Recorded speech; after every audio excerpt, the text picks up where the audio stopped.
We interrupt this podcast for a special announcement from Caddis. Caddis makes readers that don't suck. That is, reading glasses. I know there are a lot of readers out there listening, and maybe you've been looking around for your new pair of reading glasses, or you just need a little inspiration to liven up the moment when you're, fumbling for them. So turn to Caddis readers. They are super stylish.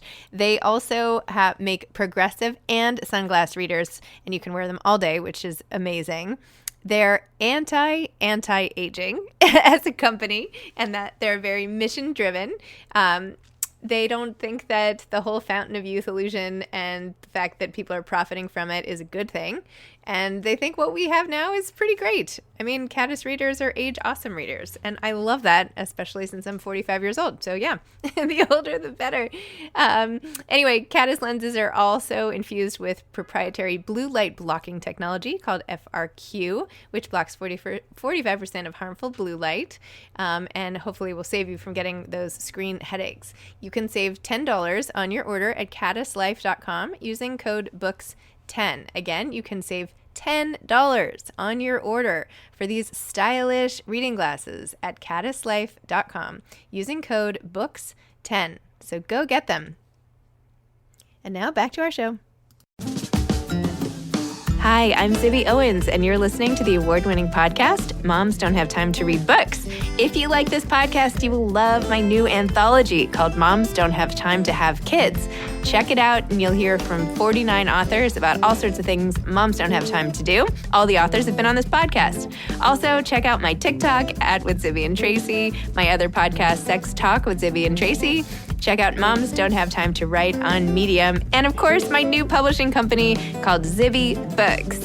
And now back to our daily author interview site and a quick hello from some of my kids. Hi. Hi. Hello. Enjoy the show. If you like this podcast, you will love my new anthology called Moms Don't Have Time to Have Kids. Here's a little snippet by one of the authors from the anthology.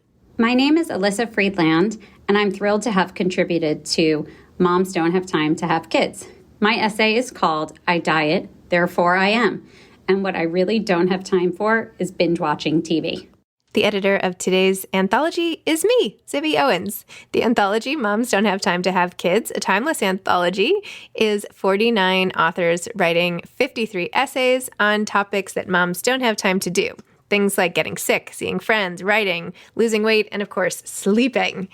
You'll hear from me about an essay I wrote, and I'll give you a little rundown of everybody else. And I think you all know me, but I am the host of the podcast, Moms Don't Have Time to Read Books, which you are listening to right now. I am also the host of Sex Talk with Zibby and Tracy, which is hilarious, and you must listen if you haven't already.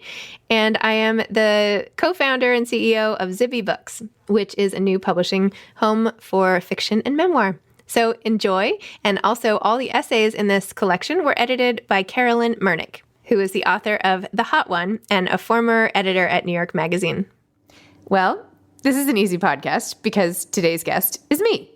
I don't have to prepare. I don't have to do anything. I'm just going to tell you a little bit about my new anthology, which comes out today, November 2nd. Moms Don't Have Time to Have Kids, a timeless anthology. And it has essays from 49 authors who are best-selling, notable, and award-winning, writing on 5 different things that moms, but really anyone, moms don't have time to do. Sleep, get sick, see friends, write, and lose weight. I mean, if you have time to do all those things, I will give you a standing ovation right now. But even if you do, and no matter what your own life is like, it is so great to see the world from somebody else's perspective. And that is what these essays do. All of them are written by amazing authors who have been on this very podcast, Moms Don't Have Time to Read Books.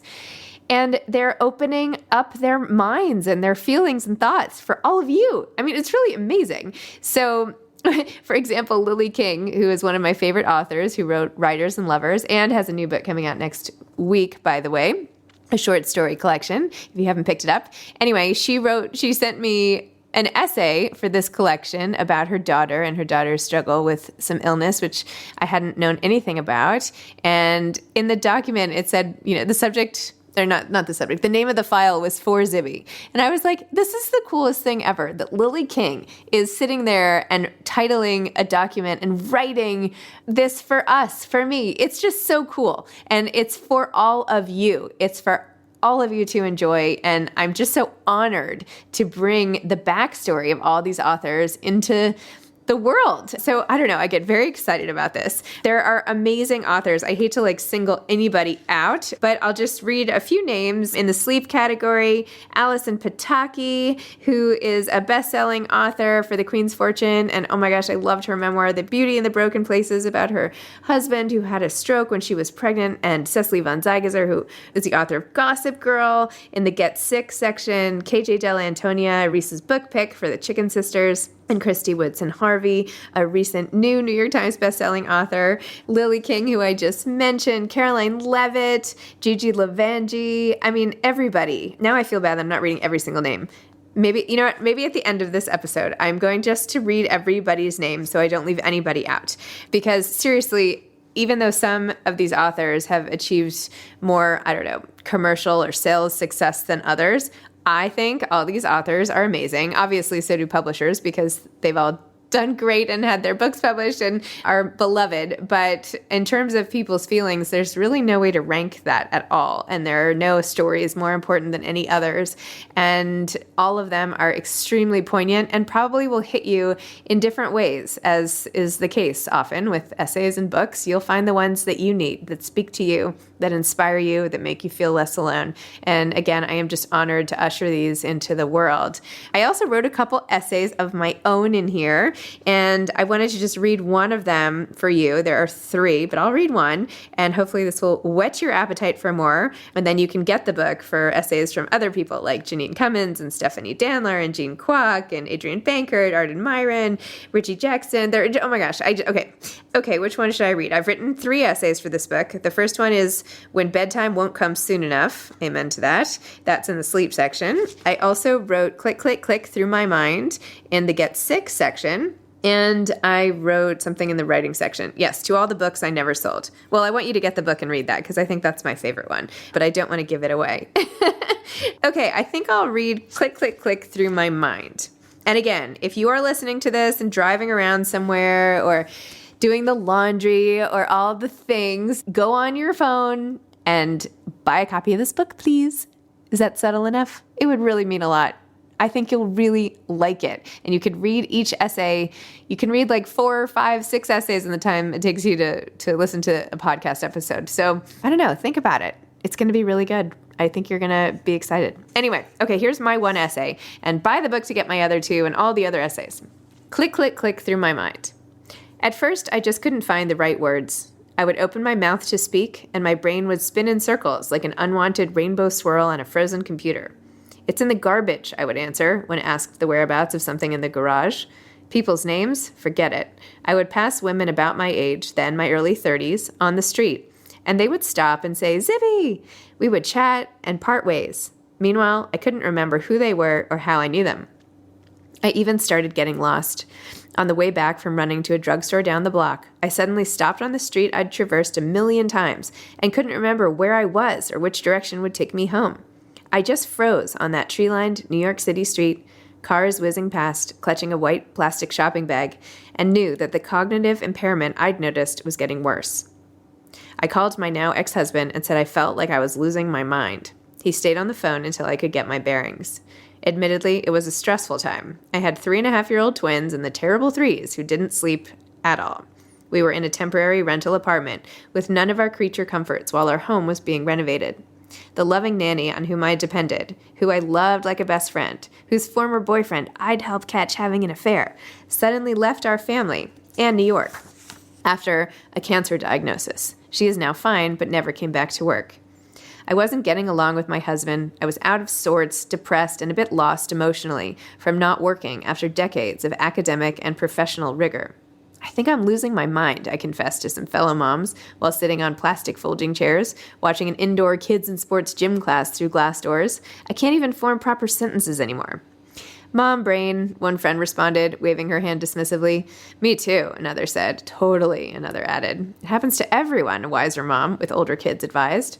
I tried not to worry, but eventually I consulted a doctor who referred me to a neurologist. Suddenly, I was sitting in a wood-paneled waiting room with white-haired octogenarians who shuffled into the exam rooms ahead of me. What was I doing? The neurologist kindly examined me and then ordered a bunch of tests. I went from kids' music classes to having little plastic nodes glued onto my head to assess my brain function, reading Goodnight Moon to sitting in hospital hallways waiting for full-body MRIs. I even endured a 10-hour, multi-step neuropsychological assessment. And I did it all alone, accompanied only by fear. My mom friend said it was par for the course, but I just knew something was off. As I paced in the rental apartment one afternoon, trying unsuccessfully to get the kids to take naps, the doctor called. "We found some abnormalities on the MRI," he said quickly. "Looks like a cyst of some type on your brain. Probably nothing to worry about. Not sure if it's causing the memory problems. Don't think it's malignant. Probably benign. But I'll get back to you when I know more." "Sorry, wait," I said, grabbing a pen and paper. "Could you say that again?" I had what was soon identified as a colloid cyst, 5 millimeters, in the third ventricle of my brain. I'd had bouts with headaches years earlier, so I had an older MRI to compare this one to. The neurologist read the report and decided the tumor had been growing rapidly. Brain surgery was quickly on the table.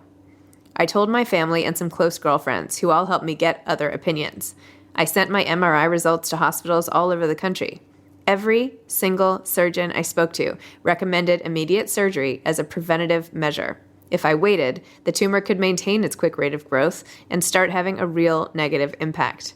Suddenly, I was juggling whether a surgeon should go in through the top of my skull or if they could do it non-invasively. Meanwhile, I was managing the move into our new home, the ever-present needs of 2 wildly different twins, and the rest of life, and I still couldn't keep anything straight in my head. I overate to dull the feelings, getting to the point where all I could wear was leggings with long, billowy sweaters, which I wrapped tightly around me. By the way, when I was reading this essay to my daughter recently, she was like, "That is all you still wear." So anyway, on my 6th opinion, one I almost didn't even get, I met a white-haired, spry neurologist who decided to analyze the hundreds of different slides and slices from my original MRI years earlier, which hadn't shown a mass at all. Unlike the other doctors, he didn't take the radiologist's report at face value. I sat across the giant wooden desk from him, sun pouring in through the window, fractured by white slatted blinds, as he leaned forward toward his computer, slowly studying the images of my brain pre-tumor. I couldn't even breathe. I just watched him click, click, click through my mind. And then he stopped clicking. "Aha! There it is!" he exclaimed. He turned around the screen, and in the shadow of the images, there was the same new tumor. Now, not new at all. "It's probably been there your whole life," he said, studying the image again and toggling between 2 slides that clearly showed it. "It doesn't need to come out. It hasn't even grown. Same size. Probably just a benign colloid cyst, very common." "You're 100% sure?" I asked. 100%. "You can see it yourself," he said. And I could. Had I not seen this doctor, the last stop on my multi-opinion tour, I would have had a variety of eager-to-operate surgeons claw into my head, perhaps destroying what made me, me. What about my memory loss, my cognitive impairment? He looked at me with sad, sympathetic eyes, really seeing me. "It's probably stress and sleep deprivation. Get some rest. You're going to be fine." I could barely stand up, flooded by relief. It's 10 years later, and the cyst is still there. It hasn't grown, as my annual MRIs show, when I remember to get them. I still lose my ability to retrieve words when I'm extremely tired. Sometimes I don't recognize friends on the street who clearly know me. I occasionally get lost and disoriented, but my neuropsych test results reflected my already known impaired visual spatial abilities, so compromised that I can literally get lost in my own neighborhood. By the way, and this is not in the essay, but this is why I have some trouble parallel parking and dealing with anything else that requires a lot of visual spatial ability. Anyway, my twins are now teenagers, and one of them sleeps later than me, although I ended up having 2 more children who still sneak in at night. I got divorced and then remarried. The home we renovated was sold years ago. My new husband comes with me to every single doctor's appointment and holds my hand in the waiting room. I never even have to ask. My brain remains untouched, thanks to that one doctor who took a little extra time for me. If only I could remember his name to thank him. I have to tell you guys about an amazing new service I found called FrameBridge. FrameBridge makes it easier and more affordable than ever to frame your favorite things without ever leaving the house. From art prints and posters to the photos sitting on your phone. I have like 8 million on my phone. I'm sure you do too. You can use FrameBridge for just about anything. And this holiday season, which yes, it is time to start thinking about, FrameBridge is the perfect way to give people the gift they'll actually want to receive. Don't just give slippers. Again, give them something special. something only you could give. This year, you can gift better with FrameBridge. I recently, by the way, gave Kyle a photo of the kids and me, which I hope he liked, which was framed in this wood frame. Anyway, he loved it. So here's how it works. Go to FrameBridge and upload your photo, or they can send you packaging to safely mail in your physical pieces. Preview your item online in dozens of frame styles and gallery wall layouts. Choose your favorite or get free recommendations from their talented designers. The experts at FrameBridge will custom frame your item and deliver your finished piece straight to you or anyone on your list. A handcrafted, personalized gift from FrameBridge starts at $39, and all shipping is free. Plus, all of you guys, my listeners, will get 15% off your first order at FrameBridge when you use code ZIBBY, Z-I-B-B-Y. So order online at framebridge.com or stop by a FrameBridge store to work with a designer in person if you're in New York, DC, Atlanta, Philly, Boston, or Chicago. So get started today, frame your photos, send someone the perfect gift like I did for Kyle. Go to framebridge.com and use promo code ZIBBY to save an additional 15% off your first order. Again, go to framebridge.com, promo code ZIBBY. What was that? Framebridge.com, promo code ZIBBY. Go frame something. Does anyone feel like they could use a little extra help with their relationships or friends, and maybe they need a therapist, but they just haven't had time to go find one? Well, Talkspace is the #1 online therapy platform. There are thousands of licensed therapists available for you to match with across dozens of specialties, including anxiety, depression, relationships, and more. Or in my case, probably all of those things. Talkspace works around your schedule at your convenience with live video sessions and unlimited messages with your dedicated therapist. So you can discuss the stress that comes with travel or with family or with all of it. And now is a place for you to have all of that at your fingertips. So if you need a little support to help you through the end of the year or want to start building towards a better upcoming year, Talkspace is here to help. Match with a licensed therapist when you go to Talkspace.com and get $100 off your first month with the promo code ZIBBY. That's $100 off when you use code ZIBBY at Talkspace.com. Go try it today. So that was my essay, and I seriously can't remember that doctor's name, and I can't even find it in my inbox. But that was a very stressful time in my life, and I look back on it not so fondly, but I am very grateful to that final doctor. And it just goes to show that you just have to keep getting opinions, and you just never know. So I wanted to share that with all of you. Anyway, I told you I would read the list of the authors, but I just wanted to remind you that this essay was in Moms Don't Have Time to Have Kids on sale today. It would be super helpful if you would post about the book on Instagram, social media, tell just one or two friends about this book and that you're excited about it and that you're excited to hear from all these amazing authors. It's like a dinner party, right? You're going to a dinner party with all these fabulous authors. So tell someone about it. That's all it takes. One friend to another. That's how books take off. All the marketing in the world. If the book isn't good and if friends don't tell friends, the book is not going to take off. So if you love it, which I hope you will, because I really worked hard on it, and so did my editor, Carolyn Murnick, who edited all the essays, I really think you'll love it. So please spread the word. And just so you know, here's some more of the authors. So again, as I was saying, in the sleep section, Linda Cohen-Leugman, Carla Naumburg. Should I tell you their books too? That might take a while. But okay, Linda Cohen-Leugman, the Wartime Sisters, Carla Naumburg, who wrote How to Stop Losing Your Shit with Your Kids, Allison Pataki, bestselling author who wrote The Queen's Fortune. She has a new book coming out soon about Marjorie Merriweather Post, and wrote a beautiful memoir called The Beauty in the Broken Places, and also some kids' books, Nellie Takes New York and Poppy Takes Paris. Forgive me if I say any of these titles wrong, but you get the gist. Cecily von Zegazar, who wrote the entire Gossip Girl series, and most recently Cobble Hill. Michael Frank, who wrote a beautiful, underappreciated novel called What is Missing. And my essay, When Bedtime Won't Come Soon Enough. And then the Get Sick section. Camille Pagan, who wrote While I Was Sleeping. Andrea Buchanan, Bodies in Motion and at Rest. KJ Del Antonia, in Spanish, I Don't Have Cancer. And that's a really beautiful essay about when she got a breast cancer diagnosis and was learning Spanish. KJ is the host of the On Writing podcast and also is a recent Reese's Book Club pick for her Chicken Sisters book. But I also loved her book, How to Be a Happier Parent, or something that sounded very similar to that. You can tell I'm tired based on my essay because I can't remember any words. See, now you know all about me. Christy Woodson Harvey, A Small Shiny Thing. This is one of my favorites only because it's about her grandfather who passed away and a sign that he may leave for her. So read that. Shelley Johannes, I Am Not Broken. Today, I'm Okay, about her chronic illness. She's a children's book author of many books, including Vivi Loves Science, CC Loves Science, Theo Thesaurus. Lily King wrote Walls in Our Minds, as I mentioned, about her daughter's battle with Lyme disease, and is the author of Writers and Lovers and 5 Tuesdays in April, which is coming out soon, next week, in fact. Carolyn Levitt, With or Without You, and her essay is called Sick Leave, about what happened when she had her son many years ago. Elizabeth Lesser wrote My Good Body. Gigi Lavangi, A Son Not My Own. Emily Liebert, My Father Immortal. The one I just read. Then Elizabeth Pastorella, Nana's Last Ride. This should be a whole movie, this one, Nana's Last Ride, about her picking up her grandmother who had dementia and having to drive her across the country. Susie Orman Schnall, The S Word. Actually, she wrote The Subway Girls, which is what I mixed up with Linda Leugman's book, so sorry about that.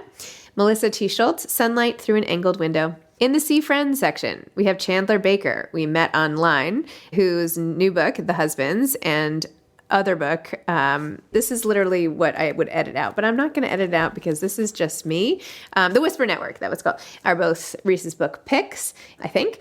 Adrienne Bankert is an amazing journalist who used to be with GMA and is now anchoring her own show, and it's called One on One and is wonderful. Lydia Finet, who works at Christie's, wrote Life of Pi, and all of these people have all written books that are all amazing. So, Melissa Gould, author of Widowish, What's in a Name, My Best Friends. Nicola Harrison wrote A Gift by the Sea, about how she co-parents with her ex, which is amazing. Heather Land wrote The Little Pink Unicorn. She's the author of I Ain't Doing It and that whole viral movement.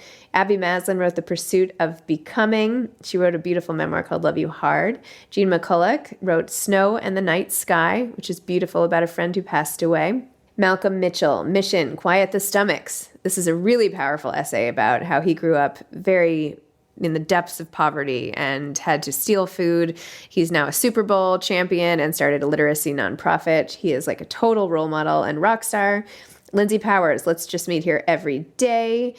Reverend Lydia San, I'm Here for You. In the Write section, Moms Don't Have Time to Write, which also, by the way, is a whole publication I have on Medium, as you probably know. So just go to my website, zibbyowens.com, and click to Moms Don't Have Time to Write, or just Google it or whatever. Amy Agresti, Can a Writer Be Too Emotional? Asking for a Friend. Esther Amini, who wrote Concealed, Beneath the Surface. Terry Cheney wrote Camera Broken, Vision Renewed. She's the author of Manic. And Janine Cummins, the author of American Dirt, wrote In the Time of Corduroys, all about identity and what it means to be part of a given identity and what those labels mean and if we need them. Stephanie Dandler, author of Sweet Bitter and Stray, wrote a beautiful essay called Roses. Joanna Hirshon wrote The View Out My Window. Her book, St. Eva, was fabulous. Angela Himzel, A Brand New Way. Jean Kwok, Whatever You Write in This Will Belong to You. Jean actually wrote 2 essays in this collection, and she's the author of Searching for Sylvie Lee. Jenny Lee wrote Life Lessons, Korean Mother Style. Abby Maslin, Called to the Page. She also wrote 2 essays for this collection. Sarah McCall, The Circular Breast. Arden Myron, I Am the Writer. Rex Ogle, Historias sobre mí, Stories About Me. Rex has a new book out right now called Punching Bag. I have an essay in this section, called To All the Books I Never Sold. Claire Bidwell Smith, the author of The Rules of Inheritance and Anxiety, The Missing Stage of Grief, wrote an essay called The Reason Behind the Words. Laura Tremaine, who hosts the 10 Things About You podcast and Share Your Stuff, I'll Go First, the memoir, wrote a fabulous essay called Clarity Arrived. And then in the last Lose Weight section, Alyssa Friedland, I Diet, Therefore I Am. Richie Jackson, Peloton, and on and on. So for anybody who loves the Peloton, you have to read this this essay. Jean Kwok, Mama, Am I Pretty? A heartbreaking and beautiful story about Jean growing up and not looking the way her family wished she would. Brooke Adams, even though she's totally pretty, by the way, Jean, if you're listening. Brooke Adams Law, The World I Build for You. She wrote Catchlight. Shannon Lee, The Anchor and the Seabird. And Susan Shapiro, The Pandemic Taste Test. And then some very short acknowledgments. I did not go over the top this time like I did last time. I think they're only like 2 or 3 pages. And that is it. So come on. It's so fun. Buy the book. Moms Don't Have Time to Have Kids. And thank you so much for listening, for supporting everything I do on this podcast, for tuning in, for being fans, and just for being awesome. I wish I knew all of you in real life, and it means so much to me. You have no idea that you spend your limited time listening to me talk to authors or read essays like this one or whatever. It's just such a dream come true. I just started this podcast 3.5 years ago, and who knew how it would change my life? It's insane. So I appreciate every single download and listen. Spread the word about the book, spread the word about the podcast, and keep listening. Thank you. Thanks for listening to this episode of Moms Don't Have Time to Read Books. Don't forget to follow me on Instagram at Zibby Owens and at Moms Don't Have Time to Read Books. Also sign up for my newsletter at zibbyowens.com and sign up for my virtual book club and meet lots of authors on Zoom every other week. Thanks so much to Steve and Ryan at Texture Sound for the sound editing. And thank you to Morning Moon Productions for providing this fantastic intro and outro music.